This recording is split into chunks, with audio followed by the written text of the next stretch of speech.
కులమతాలకు అతీతంగా వినాయక చవితి వేడుకలు నిర్వహించడం జరుగుతుందని మాజీ కార్పొరేటర్ ఎంజేకే కిషోర్ శ్రీ బాల విఘ్నేశ్వర యువజన సంఘం కమిటీ సభ్యులు దొరబాబు పేర్కొన్నారు. కాణపాలు నిర్వహించే విధంగా శ్రీ బాల విఘ్నేశ్వర స్వామికి నవహారతులు చేపట్టడం జరిగిందని మాజీ కార్పొరేటర్ ఎంజేకే కిషోర్ శ్రీ బాల విఘ్నేశ్వర యువజన సంఘం కమిటీ సభ్యులు దొరబాబు పేర్కొన్నారు. గురువారం కాకినాడ జగన్నాథపురం కుమ్మరిపేట ఈశ్వర్ వీధిలో శ్రీ బాల విఘ్నేశ్వర యువజన సంఘం ఆధ్వర్యంలో వినాయక నవరాత్రి ముగింపు సందర్భంగా భారీ అన్నదానం చేపట్టడం జరిగింది.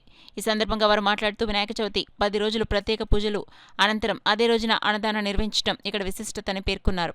1997లో చిన్నపాకలో వినాయక చవితి ఉత్సవాలు ప్రారంభించడం జరిగిందని 2016లో కిషోర్ ఆధ్వర్యంలో భారీ పందిరి ఏర్పాటు చేసి 10 రోజుల పూజా కార్యక్రమాలు నిర్వహించడం జరుగుతుందని అన్నారు.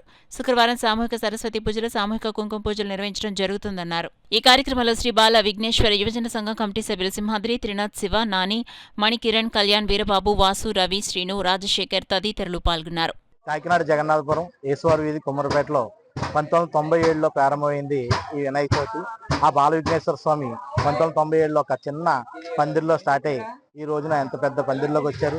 తర్వాత జోగరాజు గారి ఆధ్వర్యంలో కొన్ని రోజులు జరిగింది అంగరంగ వైభవంగా. ఆ తర్వాత 2016 నుంచి ఎంజీకే కిషోర్ కుమార్ గారు కార్పొరేటర్ గారి ఆధ్వర్యంలో అంగరంగ వైభవంగా కాణిపాకంలో ఏ విధంగా అయితే బ్రహ్మోత్సవాలు జరుగుతాయో అలాగా ఇక్కడ అన్ని పూజ కార్యక్రమాలు జరుగుతాయి.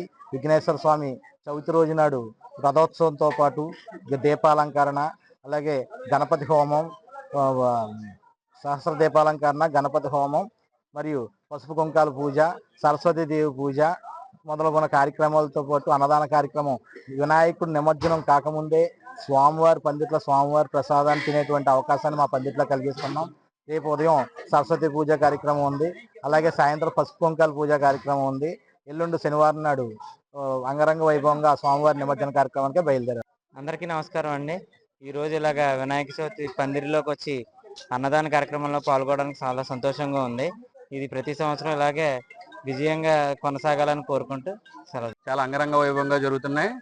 ఈ వినాయక నవరాత్రి మహోత్సవాల్లో భాగంగా ఈ పందిరిలో విశిష్టత ఏంటంటే ప్రతిరోజు కూడా నవహారతులు ఇవ్వడం జరుగుతుంది.